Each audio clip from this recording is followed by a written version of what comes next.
we now have a presentation on MAPS, which stands for the Mainstreaming Acceleration and Policy Support. It's going to be given by the Director of Sustainable Development at the UNDP, Mr. Nick Saper.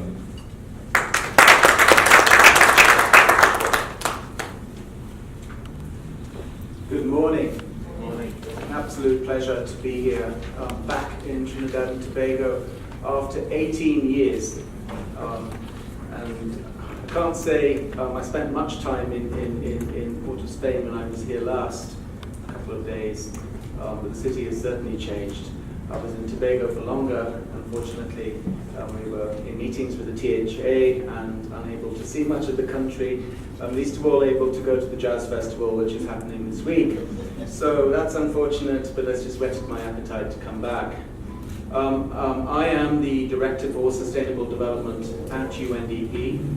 We oversee work in over 170 countries, Trinidad and Tobago being an important one.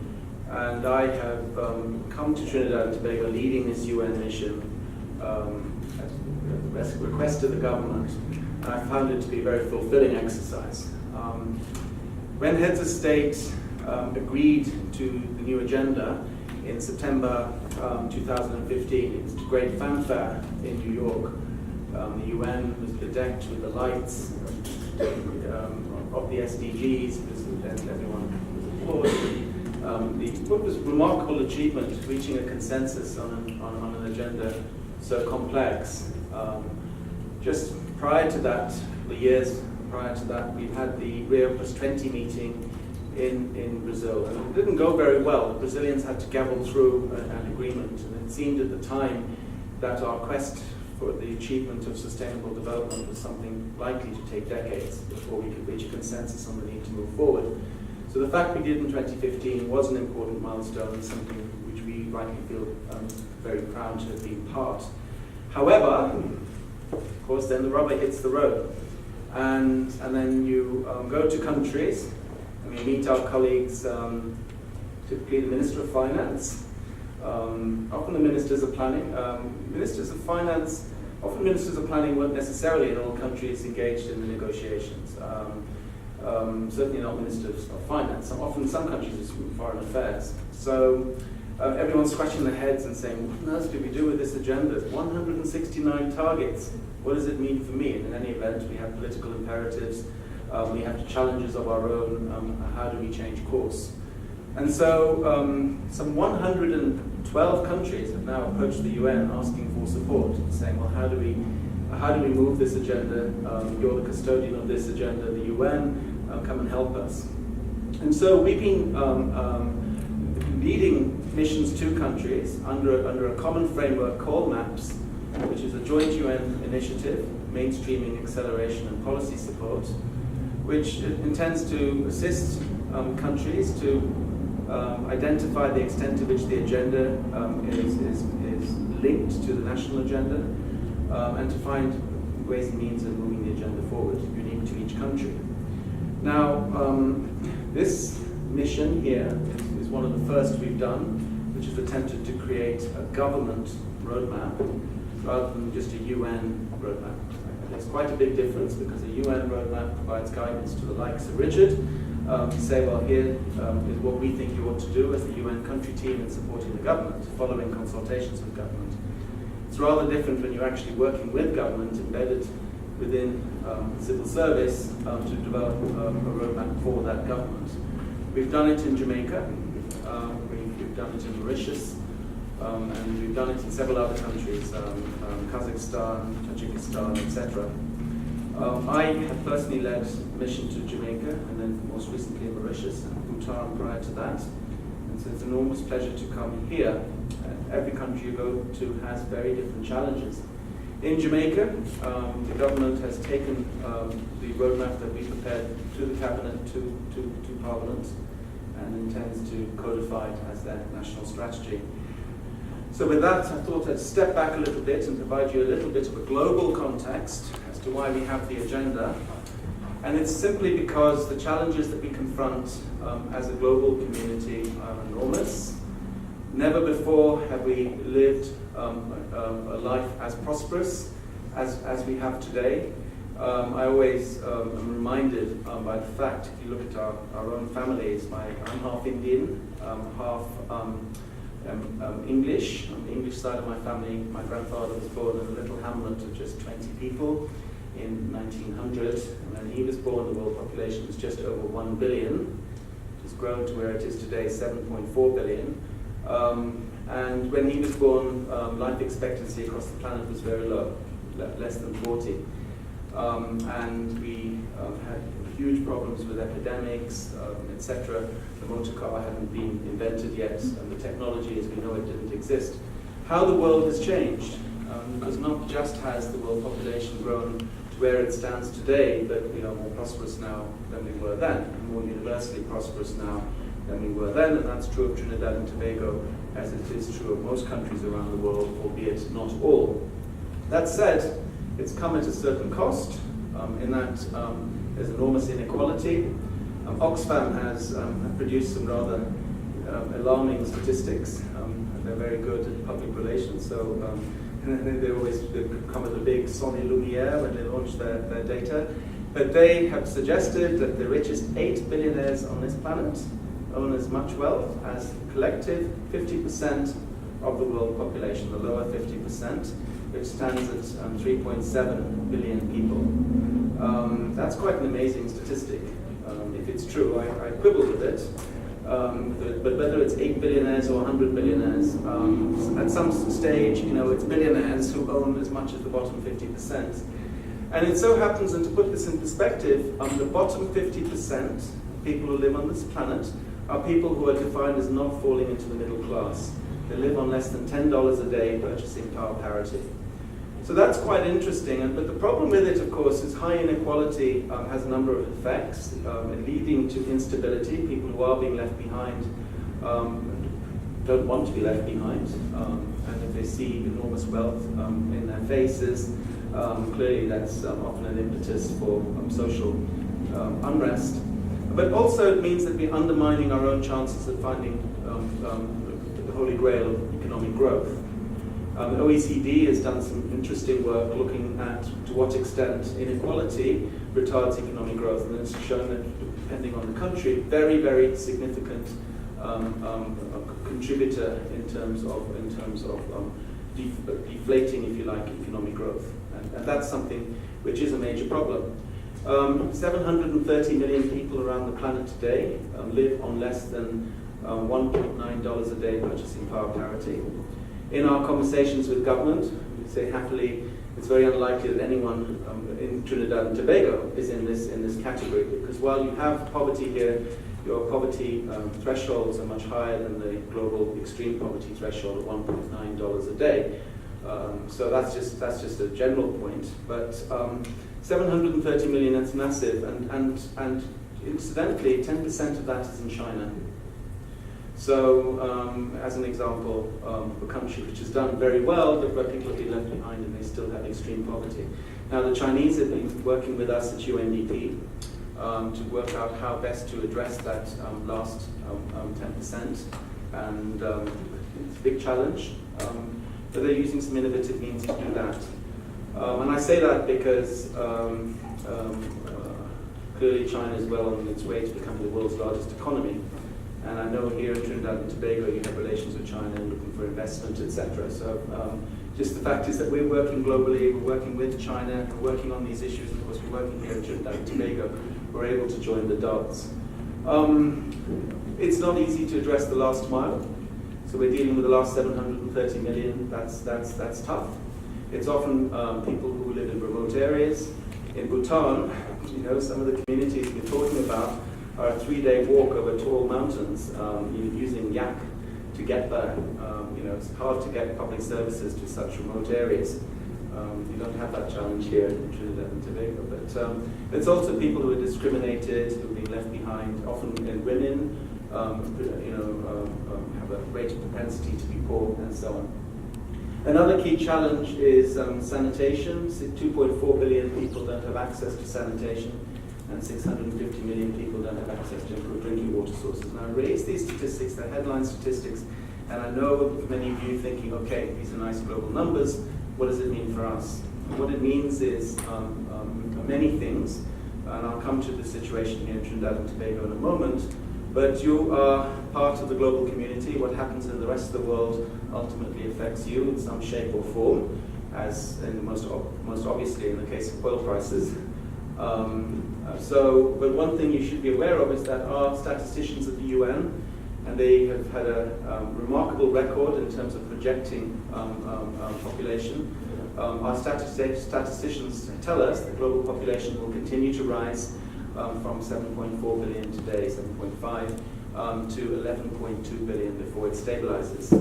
Much of that population growth is going to be in parts of sub-Saharan Africa, very high fertility rates, parts of South Asia, generally in areas which currently are not seeing much in the way of economic growth, or certainly areas which are not creating jobs and livelihoods. So you're creating a huge number of young people who don't necessarily have opportunities for productive employment, and therein lies all sorts of potential risks. We're seeing, of course, the big migration waves taking place into Europe and so on at the moment, and it's certainly going to become a much broader issue. So for people to say now development isn't our issue, and I think you're seeing that in Europe, etc., in the US, that it's up to you to pay your own costs. Well, we're on the planet together. There are externalities from what happens far away. We need to think about that. So that's just one point. The other point is perhaps although you import a lot of your food, you import less of your food than in other countries in the Caribbean, and you certainly have some agro-processing capacity here. But the fact is we are globally dependent generally on food that we import, just-in-time supply chains, etc. And we've got a system where we kind of take food for granted. In fact, you can switch off that supply chain very quickly. And to use another analogy, when we had the volcano in Iceland, and everyone was scrambling across Europe to get from A to B, I was stuck in the United States and needed to get home. I lived in South Africa at the time, and my wife is in the UK. The fact is, had that volcano persisted for much longer, it would have really had a major impact, because much of the food from stocks, etc., are flown in, etc., and of course there isn't enough stock left in countries to be able to sustain. These are sort of global perturbations that we don't give a lot of thought to, and yet they are significant. One of the challenges that we have is, as we seek economic growth, we live on a planet Earth is still the only planet that we know of in the universe which hosts life, notwithstanding our quest for it elsewhere. And the planet, of course, its destiny is our destiny, and we are currently placing that planet in peril. And in particular, scientists tell us that there are 3 boundaries around the planet. They've identified boundaries around phosphorus flow, chemical pollution, agricultural land use, and so on. But 3 boundaries, notably climate change, biodiversity loss, and nitrogen flows, have been exceeded. And so the question is, how do we live within our means in terms of our planetary budget while we seek economic growth? And that really brings me to the whole point of the SDGs, because the SDGs, if I might boil it down, are trying to solve a simultaneous equation. How do we secure economic growth? And that's certainly something which we need to think about here. It lies at the heart of the agenda. Where is growth going to come from? Not just now, but into the future, which means we need to start thinking, as you are, all of you, about a post-oil and gas-based economy. But how do you then ensure that growth is more equitable? How do we ensure that everyone benefits? And then how do we ensure we divorce that growth from ecological misuse? And that is really what we need to set ourselves out to do. Because what we've done in the past, and of course we've got to where we are today, and I said we are more prosperous as a result, primarily because we've just focused on economic growth. But now we need to look at economic growth, environment, and the social sphere.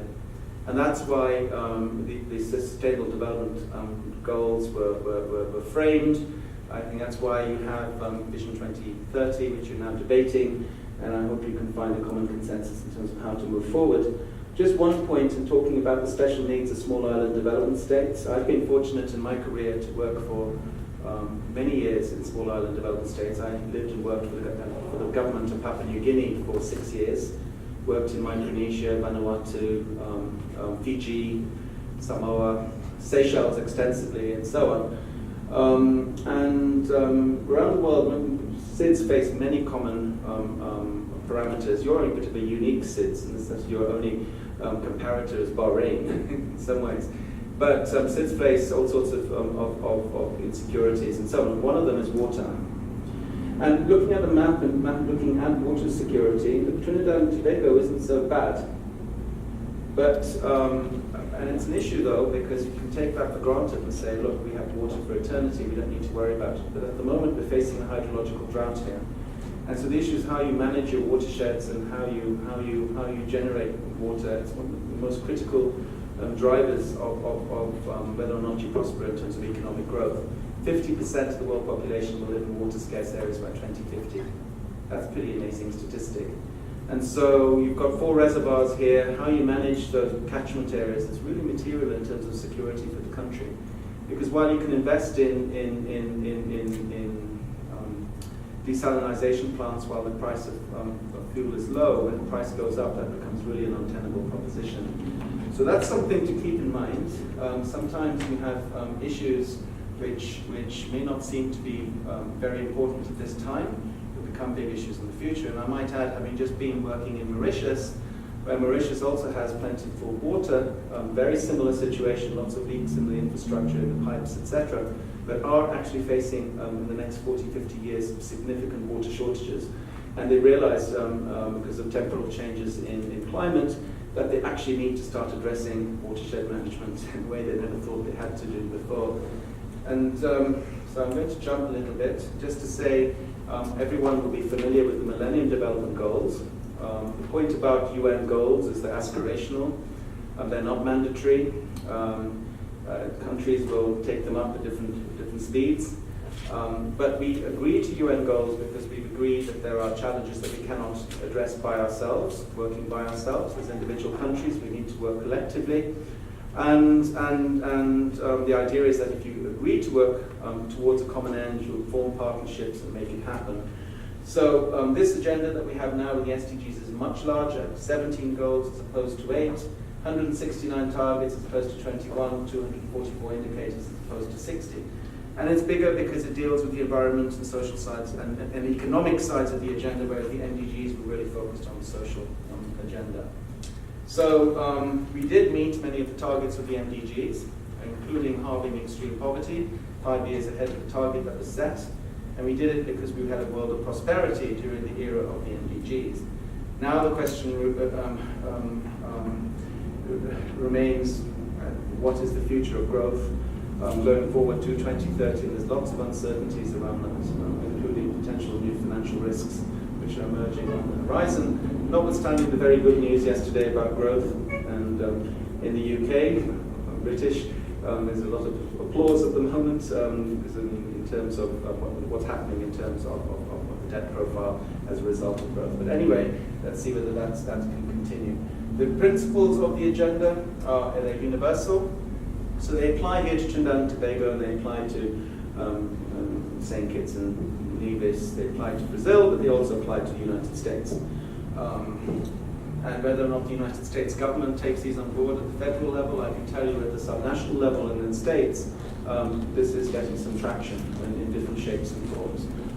Integration, the agenda is supposed to be indivisible. The whole point we have these goals is we're trying to balance social, economic, and environmental aspects. And so that point is important, so you don't cherry pick. And that's important as we're going through a structural adjustment. I don't mean that in the context of an IMF or World Bank structural adjustment, as we're restructuring our economies, that we actually have a look at the social and economic implications of that. And then we ensure no one's left behind. That's really key. Making sure that people who are poor today are not left behind, they can prosper as part of the new economy going forward, and people who are dispossessed in some shape or form are also not left behind. Here in Trinidad and Tobago, we understand the poverty profile, we've had conversations around it. What we don't know yet is what the near poverty profile is, people at risk of falling into poverty. And as you face difficult times and potential turbulence, One of the issues is how do we ensure that people don't get unduly harmed by externalities.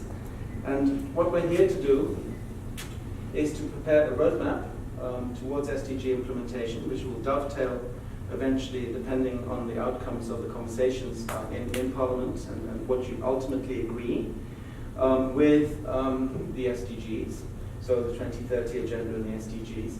A roadmap has many parts. I'm just going to put this on very briefly and talk through it. The first is alignment. To what degree are your current actions, your policies and plans consonant with the SDGs? We have done an analysis of this. We've looked at 31 of your policy documents. On the whole, you're doing pretty well. There are some areas like gender, which are not as high as they ought to be. Areas of inequality, which are also $1 trillion worth of investable wealth on the planet. A $7.8 trillion worth of annual flows of investment. But many of those flows are going to a few places. They're not coming to countries, developing countries. They're not coming to SIDS in proportion to where they need to go. How do we get them there? So thinking about venture capital, there's green bonds, there's all sorts of potential options that can be looked at.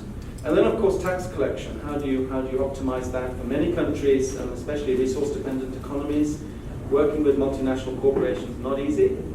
So negotiating your revenue offtake with big companies not easy. I started my career doing that with working in the government of Papua New Guinea and against BHP Billiton for a gold mine.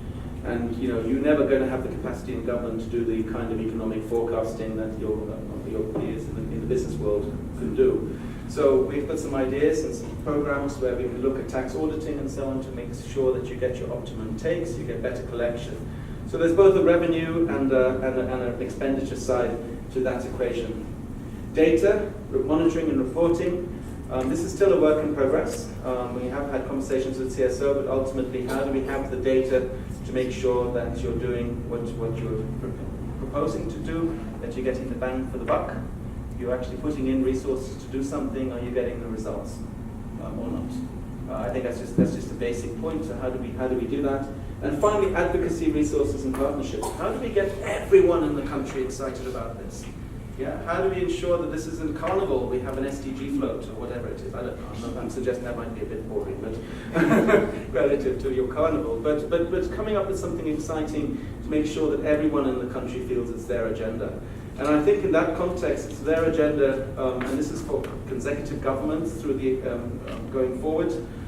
This is an agenda which has to transcend political processes and cycles. It's a bigger agenda to 2030.